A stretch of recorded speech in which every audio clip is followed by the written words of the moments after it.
She was invited to the Cannes Film Festival premiere of new film, Anatomy of a Fall, and Jennifer Lawrence has clearly worked out how to avoid one, swapping heels for a pair of flip-flops. The actress, who tripped up en route to collecting her Oscar in 2013, was pictured being led down the stairs at the Palais des Festivals in a pair of black sandals on Sunday. The comfy footwear was hidden underneath her red gown, which featured an aligned skirt and a long train. Jennifer, 32, was left with her head in her hands after tripping up the stairs on winning Best Actress at the Academy Awards in 2013. The following year, she buckled and fell to the floor while walking the red carpet. 2 years later, she tripped and lost a shoe as she left a dinner in celebration of her film, Silver Linings Playbook, in London. Her red dress and flip-flops marked her second look of the day, having attended a photo call for her new documentary, Bread and Roses. Jennifer, who wore a knitted cream dress, produced the film, which explores the day-to-day lives of 3 women in Afghanistan living under Taliban rule. There's not an end to this story, and you feel pretty much helpless when thinking about how to do anything about it,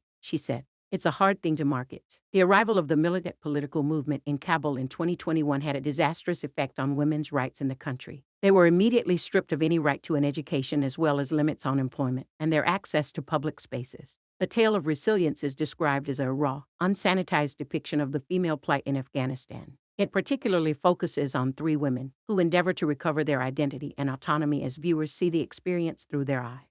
Director Sara Mani fled Afghanistan when the Taliban took power in the summer of 2021 and is living now in Europe.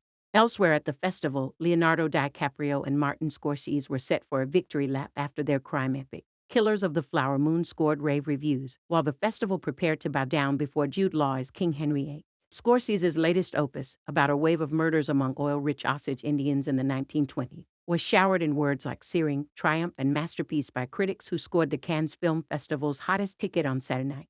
Based on a non-fiction bestseller, the film sees DiCaprio as a weak-willed man who marries a wealthy Osage woman and is drawn into the deadly schemes of his kingpin uncle, played by Scorsese's other longtime muse, Robert De Niro. IndieWire said DiCaprio gives his best-ever performance, while The Guardian awarded 5 stars for a remarkable epic about the bloody birth of America. But the festival was already set for another glitzy premiere later in the day, with Firebrand starring Jude Law as 16th-century English King Henry VIII alongside Alicia Vikander as his 6th and final wife, Catherine Parr. Alicia, 34, wore a peach dress embellished with silver hearts, while Jude, 50, finished his look with a bushy mustache. The film focuses on the story of Parr and how she navigated life in Henry's court.